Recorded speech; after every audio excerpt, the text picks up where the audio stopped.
పరిశుద్ధుడవైన మా తండ్రి, మహోన్నతుడవైన మా దేవ, మహిమ కలిగినటువంటి మా రాజా, మీ పాద సన్నిధిలో చేరి మీ ప్రియ కుమారుడు మా రక్షకుడైన యేసుక్రీస్తు నామమున మీకు స్తోత్రమును చెల్లిస్తూ ఉంటున్నాం. ఇంతవరకు ఈ పరిచర్యలో మీరు మాకు సహాయపడుతూ వచ్చిన విధానము కొరకే మిమ్మల్ని ఘనపరుస్తూ ఉంటున్నాం. మా మధ్యలో ఉంచబడిన ప్రభు బలను బట్టి మీకు స్తోత్రములు. అయ్యా, ఆరాధనలో భాగంగా ప్రభు బలను సమీపించక మునుపు మీ వాక్యం ద్వారా మాతో మీరు మాట్లాడుతున్నామని మీకు మనవి చేస్తున్నాం. నిలబడుతున్న మీ దాసుని మీరు కరుణించండి. అయోగ్యుడను నిష్ప్రయోజకుడను నాయన, మీ సన్నిధి నిలిచి పరిచర్య చేయటకి ఏమాత్రం అర్హత లేని వాడును. మీరు నన్ను కరుణించండి. మీ కలవరి సిలువ రక్తము చేత మీరు నన్ను కడిగి పవిత్రపరిచి అయా మీ సిలువ చాటును మరుగుపరుచుకుని మీ ఆత్మపూర్ణిగా చేసి మీరు అభిషేకించి వాడుకునండి. ఇదిగో నీ నోటి నా మాటలు ఉంచి ఉన్నాను. మీరు సెలవిచ్చిన మాటను ప్రభా మీరు నా పక్షంగా నెరవేర్చండి. మీ పరలోకపు సింహాసనం నుండి మీ స్వరాన్ని మాకు వినిపించండి. మీ వాక్యం ద్వారా మేమెంతో ఆదరించబట్టకు, ధైర్యపరచబట్టకు, బలపరచబట్టకు, క్షేమాభివృద్ధి పొందుటకు మీరే కృపనివ్వండి. వాక్యం యొక్క వెలుగులో మాలో ఉన్న లోపాన్ని మేము గ్రహించి సరిచేసుకున్నట్లుగా కూడా మీరే కార్యం చేయండి. ప్రతి విధమైన శత్రు కార్యాలను లయపరచండి, ఆటంకాలను దూరపరచండి. పిల్లలందరినీ కూడా మీ స్వాధీనంలో ఉంచుకునండి. మీ ప్రజలు వాక్యం మీదనే మనసుంచి శ్రద్ధతో వాక్యాన్ని విని మేలు పొందుటకు సహాయం చేయండి. నిద్ర మొత్తం అనాలోచన మీరు దూరపరచండి. దేవ, అన్ని విషయాలు నామానికి మీరు మహిమ తెచ్చుకున్నామని యేసుక్రీస్తు ప్రభు నామమున ప్రార్థించి స్తుతించి వేడుకొనుచున్నాం తండ్రి. ఆమేన్. చూడండి, కీర్తన 17వ కీర్తన 3వ వచనాన్ని అందరం కలిసి చదువుకుందాం. కీర్తన 17 3వ వచనం. రాత్రివేళ నీవు నన్ను దర్శించి నా హృదయమును పరిశీలించితివి, నన్ను పరిశోధించితివి, నీకు ఏ దురాలోచనయు కానరాలేదు. నోటి మాట చేత నేను అతిక్రమింపను. ఈ వచనములో కానరాలేదు అనే మాటను మనము చూస్తూ ఉంటున్నాం. పరిశుద్ధ గ్రంథములో కానరాలేదు, కనబడలేదు అనే మాటలు కొన్ని చోట్ల వ్రాయబడ్డట్లుగా మనము గమనించవచ్చు. ఈ సమయంలో ఇలాంటి మాటలు రాయబడుతూ వచ్చిన 3 సందర్భాల్ని మనం చూద్దాం. కానరాలేదు, కనబడలేదు అనే మాటలు రాయబడుతూ వచ్చిన 3 సందర్భాల్ని మనం చూద్దాం. మొదటిగా కీర్తన 17 3వ వచనములో కానరాలేదు అనే మాటను మనము గమనిస్తూ ఉంటున్నాం. ఈ కీర్తన దావీదు కీర్తన. దావీదు 3వ వచనములు ఏమంటున్నాడంటే, గమనించండి, రాత్రివేళ నీవు నన్ను దర్శించిన హృదయమును పరిశీలించితివి, నన్ను పరిశోధించితివి, నీకు ఏ దురాలోచనయు కానరాలేదు అంటున్నాడు. దేవుడు రాత్రివేళ దావీదును దర్శించాడు, దావీదు యొక్క హృదయాన్ని పరిశీలించాడు. అలాగే దావీదును పరిశోధిస్తా వచ్చాడు. పరిశీలించినప్పుడు దేవునికి దావీదులో ఏ దురాలోచన కనబడలేదు. దావీదులో దేవునికి ఏ దురాలోచన కానరాలేదు. ప్రియులారా, ఒకసారి ఆలోచన చేయండి. మరి ఒక మనిషి ఇంకొక మనిషిని పరిశీలించినప్పుడు మరి అన్నీ కనబడడం అనేది కష్టం. దేవుడు పరిశీలించినప్పుడు అన్నీ తేటగా ఆయనకు కనబడతాయి. ఇప్పుడు దావీదును ఒక మనుషుడు పరిశీలించలేదు. ఎవరు పరిశీలిస్తున్నారు? దేవుడు పరిశీలిస్తున్నాడు. దేవుడు పరీక్షిస్తూ ఉన్నాడు. దావీదు యొక్క హృదయములో, దావీదు యొక్క జీవితంలో ఏదైనా దురాలోచన ఉందా అని చెప్పి దేవుడు పరిశీలిస్తూ వచ్చినప్పుడు దేవునికి దావీదులో ఏ దురాలోచన కనబడలేదు. ప్రియులారా, దేవుడు మనల్ని పరిశీలిస్తే, దేవుడు మనల్ని పరిశోధిస్తే మనలో అనేకమైన దురాలోచనలు కనబడతాయి. మనలో అనేకమైన చెడ్డ ఆలోచనలు కనబడతాయి. మనలో అనేకమైన అపవిత్రమైన ఆలోచనలు కనబడతాయి. ప్రియులారా, దావీదులోనైతే ఏ దురాలోచన కనబడలేదు దేవునికి. మనలోనైతే అనేకమైన దురాలోచనలు ఉన్నాయి. అనేకమైన చెడ్డ ఆలోచనలు ఉన్నాయి, అనేకమైన అపవిత్రమైన ఆలోచనలు ఉంటున్నాయి. కాబట్టి ప్రభు సన్నిధిలో మనం క్షమాపణ కోరుకోవాలి. ప్రభువా, నాలోనైతే అనేకమైన దురాలోచనలు, చెడ్డ ఆలోచనలు కనబడుతున్నాయి, నన్ను క్షమించు ప్రభువా అని ప్రభుని మనము మరి క్షమాపణ కోరుకునే వారముగా ఉండాలి. పరిశుద్ధ గ్రంథములో మనం గమనించవచ్చు, కొంతమంది ఆలోచనలు దురాలోచనలుగా, చెడ్డ ఆలోచనలుగా ఉన్నట్లుగా మనం చూడవచ్చు. చూడండి, ఎస్తేరు గ్రంథము 2వ అధ్యాయము 21వ వచనం. ఎస్తేరు గ్రంథము 2:21. ఆ దినముల్లో మొర్దెకై రాజు గుమ్మములో కూర్చుని ఉండగా, రాజు యొక్క ఇద్దరు షండులైన బిక్తాను తెరేసు అను ద్వారపాలకులు కోపగ్రస్తులై రాజైన అహష్వేరోషును చంపుటకు ఆలోచించుకొని ఉండిరి. చూడండి, ఇక్కడ రాజు యొక్క షండులైన బిక్తాను తెరేసు అనే మరి ద్వారపాలకులను గురించి వ్రాయబడింది. వీళ్ళు కోపగ్రస్తులై, అంటే వారు కోపం వచ్చింది.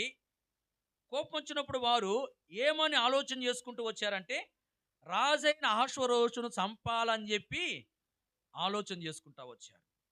అంటే రాజు మీద వారికి కోపం వచ్చింది. రాజు మీద వారికి మరి ఇప్పుడు అనేది, ఆ కోపాన్ని బట్టి వాళ్ళు ఏం చేయాలని చెప్పి ఆలోచించుకుంటారంటే, రాజును చంపాలి అని చెప్పి. చూడండి, కోపము మరి ఎంత నడిపిస్తుందో మనము గమనిస్తూ ఉంటున్నాం. ఆ ఇద్దరు కోపం వచ్చింది రాజు మీద.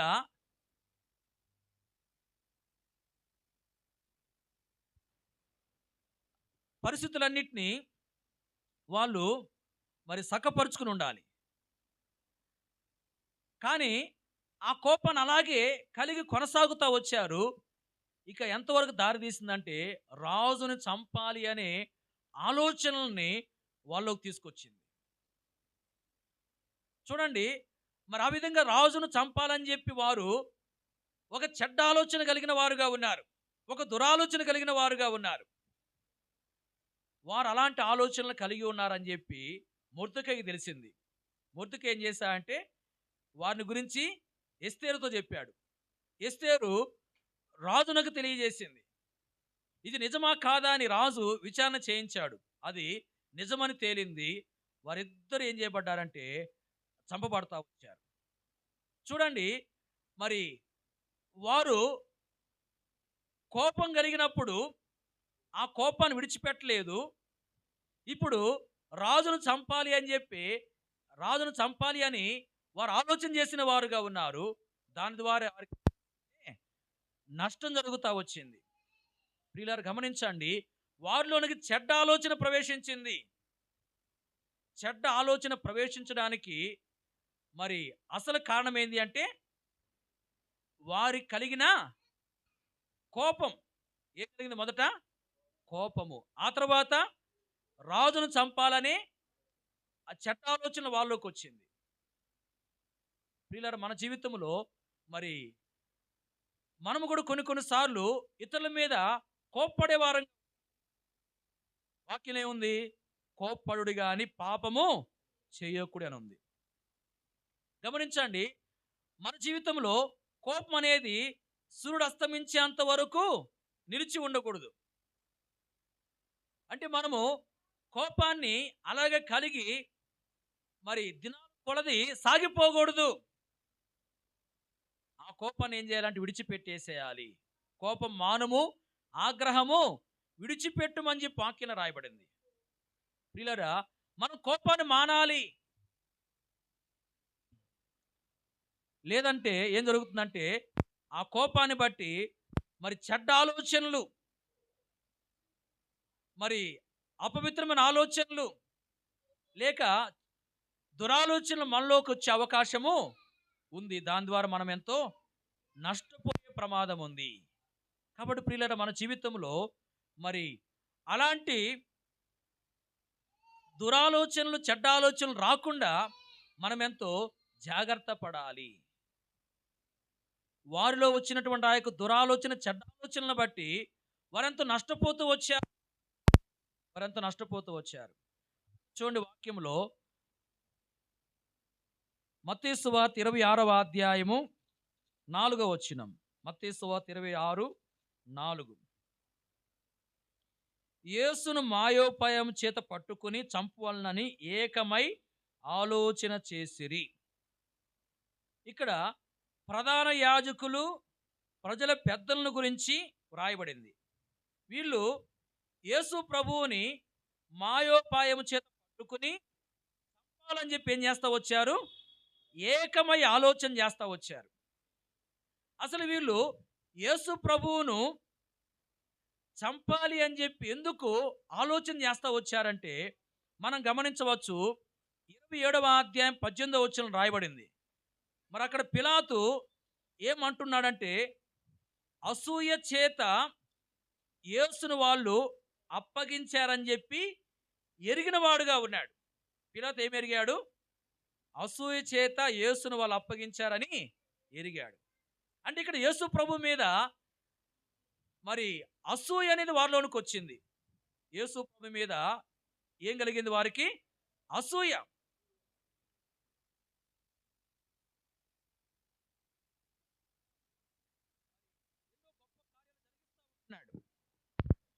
యేసు ప్రభు వారు ఆశ్చర్యకారాలు చేస్తా ఉన్నాడు.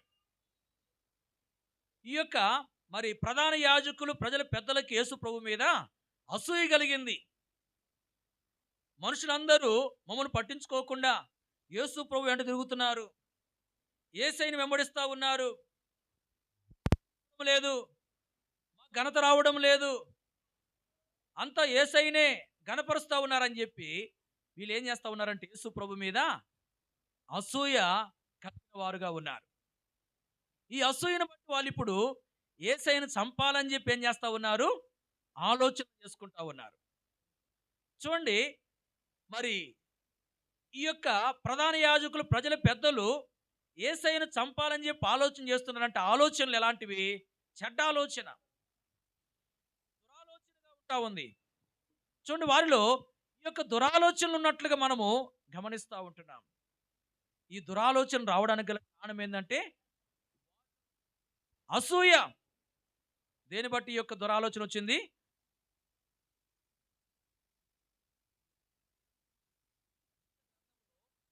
మనం చూస్తూ ఉంటున్నాం.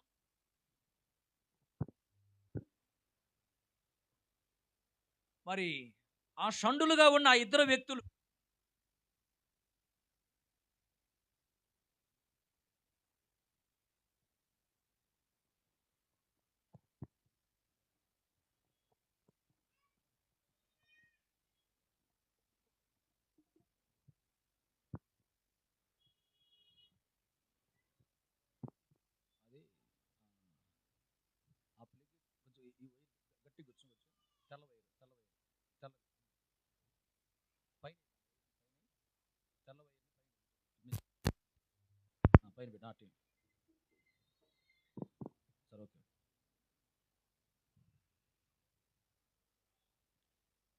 అహష్వరోజు రాజు యొక్క షండ్లైనటువంటి ఆ యొక్క ఇద్దరు వ్యక్తులు మరి కోపగ్రస్తులై రాజును చంపాలని చెప్పి ఆలోచన చేసుకుంటా వచ్చారు. అంటే ఈ దురాలోచన, రాజును చంపాలి అనే దురాలోచన, ఈ చెడ్డ ఆలోచన అనేది మరి వారిలోకి రావడానికి గల కారణం ఏంటంటే మొదట వారు కోపపడతా వచ్చారు. మొదట వారిలో కోపం వచ్చింది, ఆ తర్వాత ఈ చెడ్డ ఆలోచన ప్రవేశించింది. అలాగే ప్రధాన యాజకులు ప్రజల పెద్దలు యేసయ్యను చంపాలనే దురాలోచన, చెడ్డ ఆలోచన చేస్తూ వచ్చారు. కారణం ఏంటంటే దానికంటే ముందు వాళ్ళు యేసయ్య మీద ఏం చేశారు? అసూయపడ్డారు. చూడండి, మనలోనికి చెడ్డ ఆలోచనలు, దురాలోచనలు మరి దేన్ని బట్టి వస్తాయి అంటే ఒకటి కోపాన్ని బట్టి వచ్చే అవకాశం ఉంది, ఇంకొకటి అసూయను బట్టి కూడా వచ్చే అవకాశం ఉంది. కాబట్టి ఇతరుల మీద మనము మరి ఇతరుల విషయంలో దురాలోచనలు, చెడ్డ ఆలోచన ఎందుకు చేసే వారంగా ఉంటున్నామంటే మరి వారి మీద ఉన్న కోపాన్ని బట్టి, వారి మీద ఉన్న అసూయను బట్టి. కాబట్టి మన జీవితంలో ఎవరి మీదనైనా కోపము కక్ష ఉందేం పరిశీలన చేసుకుని ఆ కోపాన్ని కక్షను ఏం చేయాలి? విడిచిపెట్టాలి. ఎవరి విషయంలోనైనా మనం అసూయపడే వారంగా ఉంటున్నామేమో ఒకవేళ పరిశీలన చేసుకుని అసూయను విడిచిపెట్టాలి. అప్పుడే మనకి దురాలోచనలు, చెడ్డ ఆలోచనలు రాకుండా మనం ఏం చేయబడతామంటే కాపాడబడతాము. ప్రియులారా, ఇక్కడ ప్రధాన యాజకులు, ప్రజల పెద్దలు మరి ప్రభు విషయంలో చెడ్డ ఆలోచన చేసిన వారుగా ఉన్నారు. దాన్ని బట్టి వారి జీవితంలో తర్వాత నష్టమే వారికి జరిగింది. వారెంత నష్టపోతా వచ్చారు. మరి ఆ ఇద్దరు షండులు కూడా మరి ఆ చెడ్డ ఆలోచనలను బట్టి నష్టపోయిన వారుగా ఉన్నారు. ప్రియులారా, మన జీవితంలో కూడా మరి దురాలోచనలు, చెడ్డ ఆలోచనలు ఒకవేళ ప్రవేశిస్తే, ఆ చెడ్డ ఆలోచన మనం కలిగి ఉంటే దాని ద్వారా మనము నష్టపోతాము. కాబట్టి ఆ చెడ్డ ఆలోచనలు మనలోకి రాకుండా మనం ఎంతో జాగ్రత్త పడాలి. దేవుడు దావీదును పరిశీలించినప్పుడు, పరిశోధించినప్పుడు దావీదులో ఏ దురాలోచన కనబడలేదు. ప్రియులారా, దావీదులోనైతే ఏ దురాలోచన కనబడలేదు, మనలోనైతే అనేకమైన దురాలోచనలు కనబడుతున్నాయి. కాబట్టి ప్రభు సన్నిధిలో క్షమాపణ కోరుకోవాలి. ప్రభు, నాలో ఎన్నో చెడ్డ ఆలోచనలు ఉంటున్నాయి, ఎన్నో దురాలోచనలు ఉంటున్నాయి, ఎన్నో అపవిత్రమైన ఆలోచనలు ఉంటున్నాయి. ప్రభు, నన్ను క్షమించు, మీ రక్తము చేత నన్ను కడుగు, శుద్ధి చేయి. ఇకనైనా ఏ దురాలోచన లేని వారికి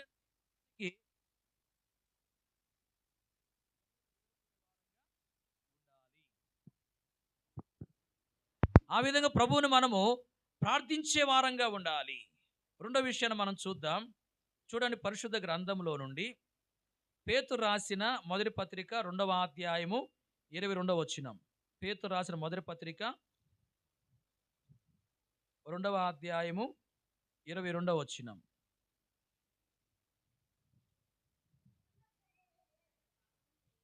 ఆయన పాపము చేయలేదు, ఆయన నోటను ఏ కపటమును కనబడలేదు.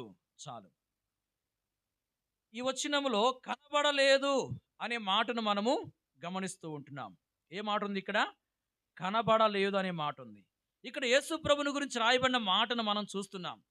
యేసుక్రీస్తు ప్రభువారు పాపము చేయలేదని, ఆయన నోటను ఏ కపటమును కనబడలేదు అని చెప్పి ఇక్కడ రాయబడింది. యేసు ప్రభు నోట ఏ కపటమును కనబడలేదు.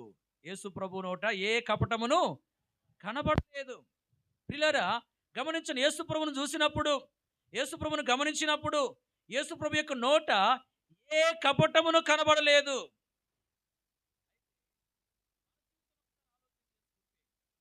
మన జీవితాన్ని మనం పరిశీలన చేసుకుంటే మనలో ఎంతో కపటం ఉంటా ఉంది. చాలాసార్లు మనము కపటం కలిగిన వారంగా కొనసాగుతూ ఉంటున్నాం. ఆయా సమయాల్లో కపటాన్ని కలిగి మనము జీవిస్తూ ఉన్నాం. కాబట్టి ప్రభు సన్నిధిలో మనం క్షమాపణ కోరుకోవాలి. కపటము కలిగిన వారుగా ఉన్నట్లు మనం గమనించవచ్చు. దినవృత్తాంతం 2వ గ్రంథం 18వ అధ్యాయము మొదటి 2 వచనాల్లో మనం చూస్తున్నట్లయితే మరి అక్కడ ఆహాబును గురించి మనము గమనించవచ్చు. ఎవరి గురించి? ఆహాబును గురించి. ఆహాబు అనే రాజు మరి ఎంతో కపటంగా వ్యవహరిస్తూ వచ్చాడు. కపటమైన విధానములో నడుచుకుంటా వచ్చాడు. మనం గమనించవచ్చు వాక్యం.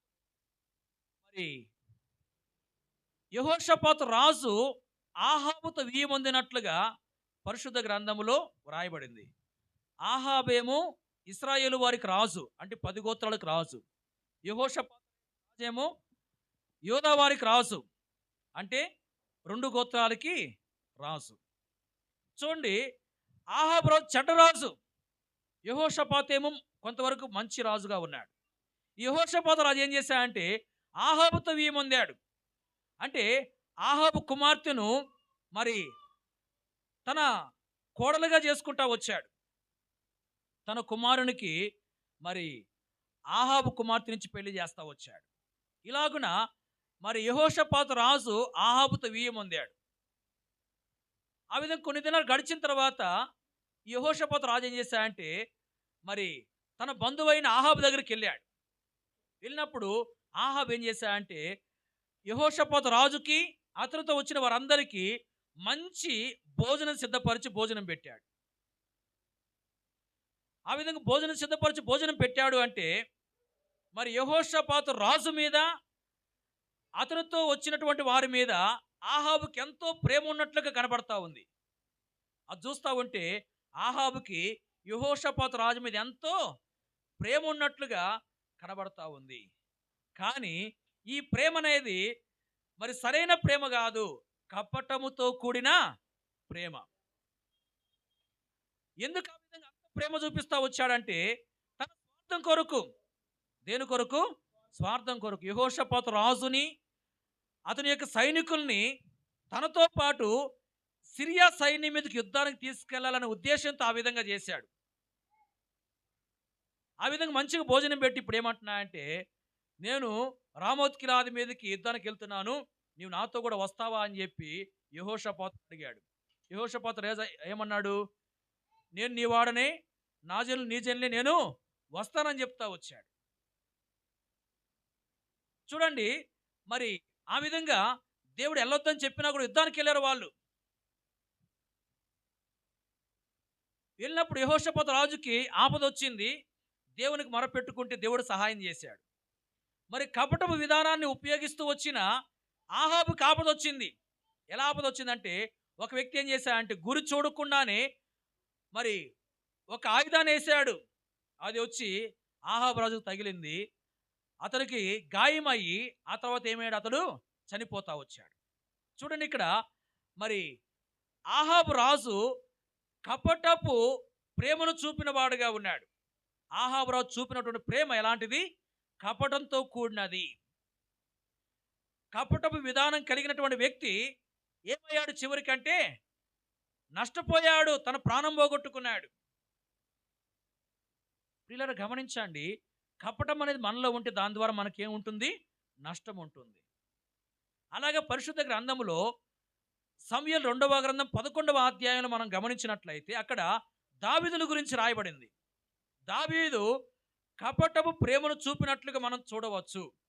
దావీదు ఏం చేశాడంటే బెత్షెబాతో పాపం చేస్తూ వచ్చాడు. ఆమె గర్భవతి అయింది. ఆమె యొక్క భర్త మరి అప్పటికి కొన్ని దినాలుగా, కొన్ని మాసాలుగా యుద్ధ భూమిలో ఉన్నాడు. చూడండి, ఇప్పుడు మరి ఆమె గర్భవతి అయింది. ఆ సంగతి దావీదునకు వర్తమానం పంపింది. ఇప్పుడు దావీదు ఏం చేశాడంటే తాను చేసిన పాపాన్ని కప్పుకోవడానికి ఏం చేశాడంటే మరి బెత్షెబ భర్తను ఉరియాను పిలిపించాడు.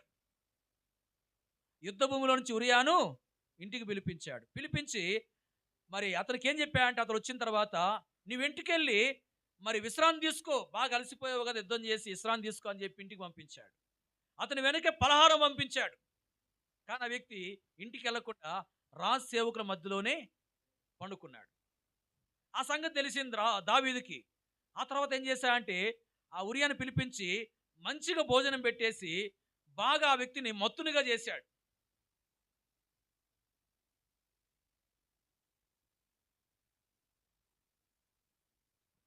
ఆ విధంగా భోజనం చేసిన తర్వాత కూడా మరి ఈ యొక్క ఉరియా ఇంటికి వెళ్లకుండా, తన భార్య దగ్గరికి వెళ్లకుండా మరి అలాగే రాజు సేవకుల మధ్యలో పండుకుంటా వచ్చాడు.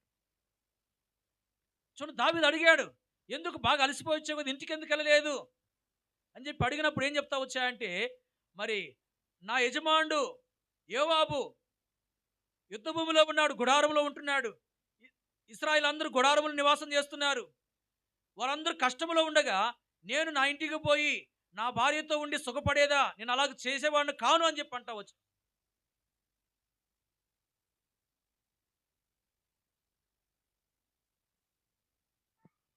వాక్యలో మనం చూస్తూ ఉంటున్నాము. మరి దావీదు ఏం చేస్తా వచ్చాయంటే ముందుగా పలహారం పంపించిన తర్వాత మంచిగా భోజనం పెట్టాడు. ఇదంతా ఎందుకు చేస్తున్నాడు? అదంతా చేస్తున్నాడు అంటే మరి చూసే వాళ్ళకి ఎలా ఉంది? అది ఉరియా మీద దావీదుకి ఎంతో ప్రేమ ఉంది అన్నట్టుగా కనబడతా ఉంది. కానీ ఈ ప్రేమ నిజమైన ప్రేమ కాదు, కపటపు ప్రేమ.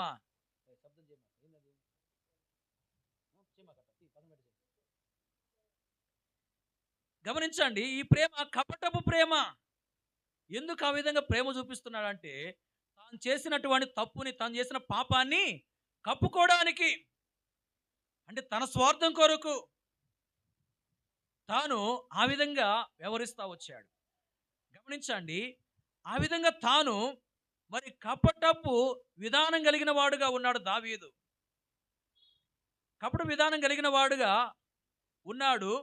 మరి ఆ తర్వాత ఏం చేశాడంటే ఉరియాను చంపించాడు. ఏం చేశాడు? ఉరియాను చంపించాడు.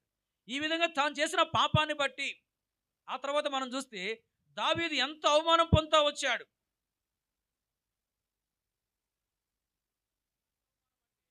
మనం పరిశుద్ధ గ్రంథంలో గమనించవచ్చు. తాను రహస్యంగా ఈ పని చేశాడు. బెత్షెబతో రహస్యంగా పాపం చేశాడు. కానీ అతని యొక్క భార్యలు లేక ఉపపత్నులు ఏం చేయబడ్డారంటే బహిరంగంగా చెరపబడతా వచ్చారు. ఎంత అవమానం!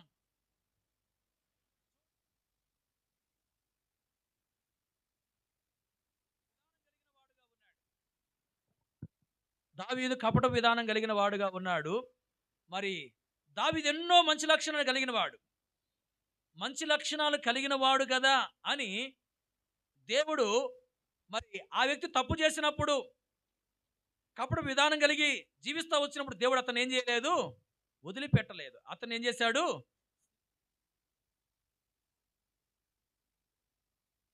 ఉరియాను చంపించాడు. దాని ద్వారా ఏం జరిగిందంటే తన కుమారులు నలుగురు చంపబడ్డారు. ఒక వ్యక్తిని చంపితే ఎంతమంది పోగొట్టుకున్నాడు? నలుగురు పోగొట్టుకున్నాడు. చూడండి, ఈ విధంగా దావీదు జీవితం నష్టం అనేది కలుగుతా వచ్చింది. కపటము ఎవరిలో ఉంటుందో, కపటపు విధానం ఎవరిలో ఉంటుందో దాని ద్వారా ఆశీర్వాదం ఉండదు, నష్టమే ఉంటుంది. ప్రియులారా గమనించండి, మన జీవితంలో ఒకవేళ కపటం ఉంది అని పరిశీలన చేసుకోవాలి. ఆహాబులో కపటం ఉంది, దావీదులో కూడా కపటం ఉంది. వారు ప్రేమ చూపినట్లుగా కనబడ్డారు, కానీ వారి ప్రేమ కపట ప్రేమగా ఉంటుంది.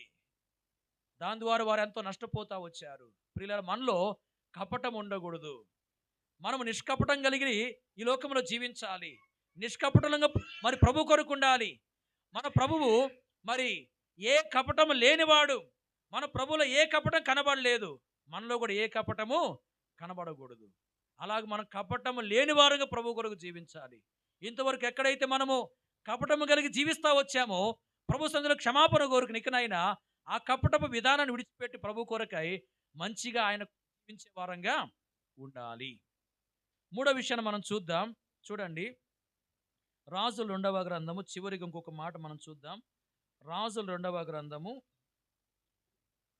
4వ అధ్యాయం 41వ వచనం. 4:41. రాజుల 2వ గ్రంథం 4:41.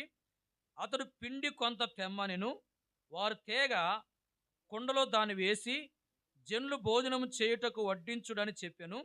వడ్డింపగా కుండలో మరి ఏ జబ్బు కనిపింపకపోయెను. అనే మాట రాయబడింది. ఏ మాట? మరి కనిపింపకపోయెను అంటే కనబడలేదు అనే మాట ఇక్కడ రాయబడింది.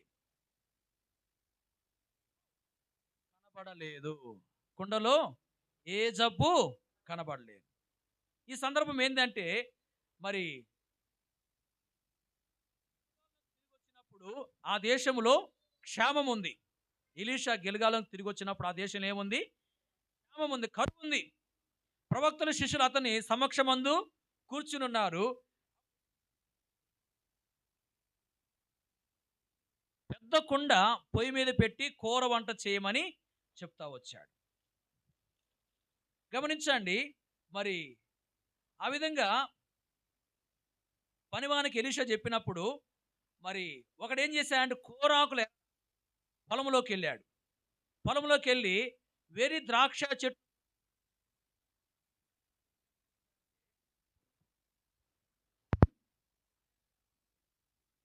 తీగలు, ఒలీవ చెట్టు యొక్క తీగలు మరి తెంపి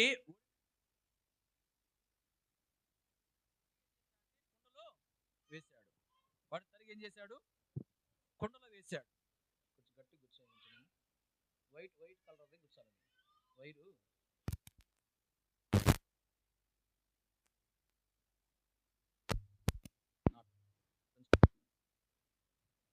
తీసేసి స్విచ్ ఆఫ్ చేసి స్విచ్ ఆఫ్ చేసి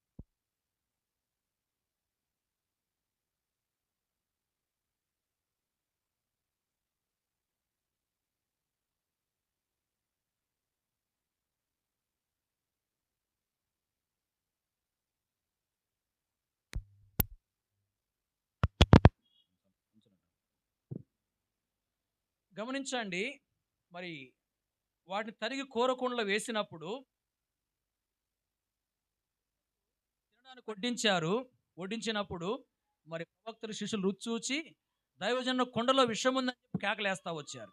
అప్పుడు దైవజనుడు ఏం చెప్తా వచ్చాడంటే పిండి కొంత తెమ్మని చెప్పాడు. వాళ్ళు తీసుకొచ్చారు. తీసుకొచ్చినప్పుడు మరి దాన్ని కుండలో వేశారు. వేసినప్పుడు దైవజనుడు ఏం చేశాడంటే ఆ పిండి తెచ్చారు. తెచ్చిన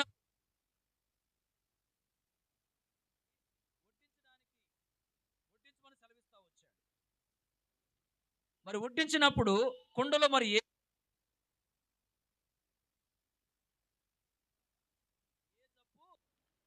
గమనించండి, ఆ కుండ అనేది మనకు గుర్తుగా ఉంది. మన యొక్క ఇప్పుడు మరి ఆ కుండ ఏ జబ్బు కనిపించలేదని చెప్పి వ్రాయబడ్డట్లుగా మనం చూస్తూ ఉంటున్నాం. అలాగే మనలో కూడా ఏ జబ్బు కనబడకూడదు. మనలో కూడా ఆత్మీయంగా ఆత్మీయంగా మనలో ఏ జబ్బు కనబడకూడదు. గమనించినట్లయితే ఆది కాండము 29:17లో లేయాను గురించి రాయబడింది. ఆమె జబ్బు కండ్లు గలది అని. ఆమె యొక్క కళ్ళల్లో ఏముంది? జబ్బు ఉంది. అలాగే దినవృత్తాంతం 2వ గ్రంథము 16వ అధ్యాయం 12వ వచనములో ఆస రాజును గురించి రాయబడింది.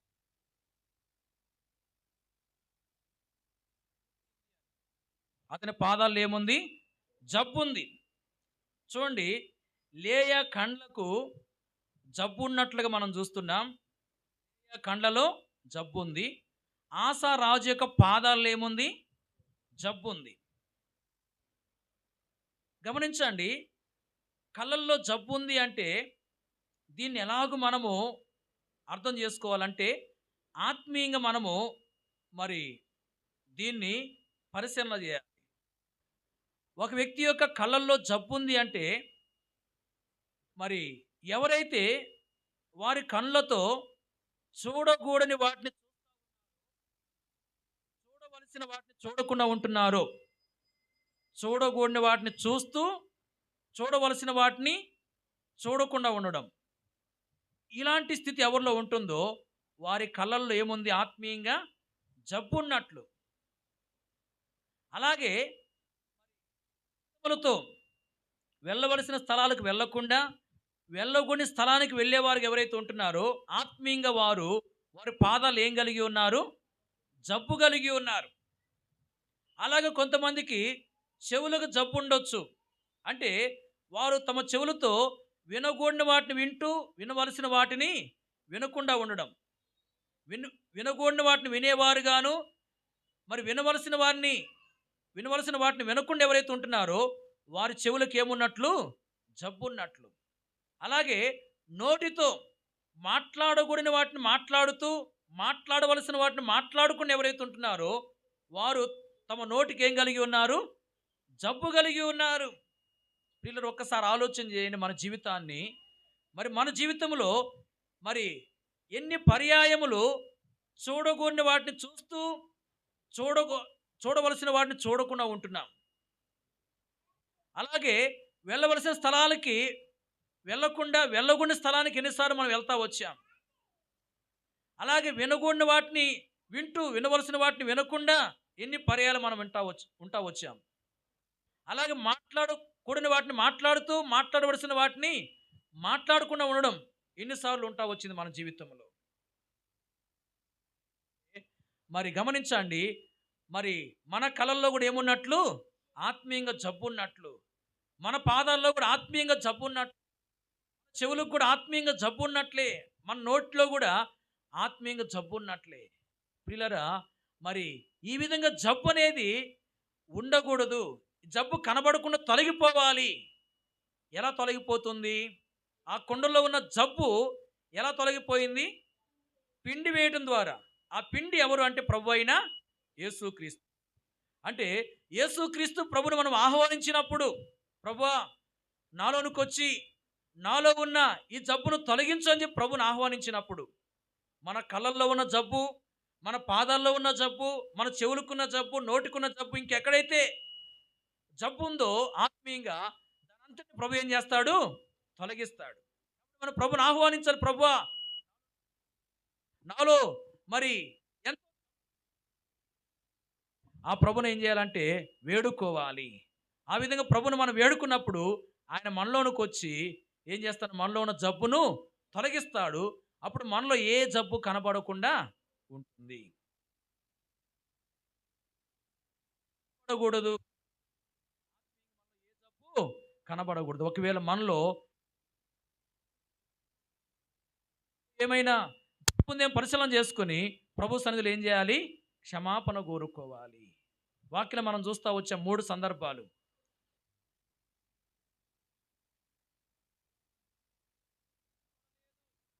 దావీదు హృదయంలో ఏ దురా గమనించండి. దావీదు హృదయంలో ఏ దురాలోచన కనబడలేదు. యేసు ప్రభు నోట ఏ కపటమును కనబడలేదు. ఆ కుండలో ఏ జబ్బు కనబడలేదు. ప్రియులారా, మన జీవితాన్ని ఆలోచన చేసుకుంటే మనలో మరి అనేకమైన దురాలోచనలు కనబడతాయి. మరి ఎంతో కపటం కనబడతా ఉంది.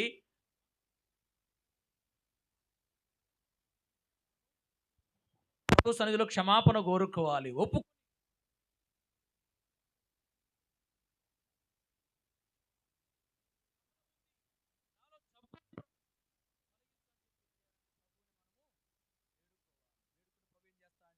ఈ మనలో కనపడకూడదు తొలగించేవాడుగా అలాగున మనకు సహాయం చేయనుగాక.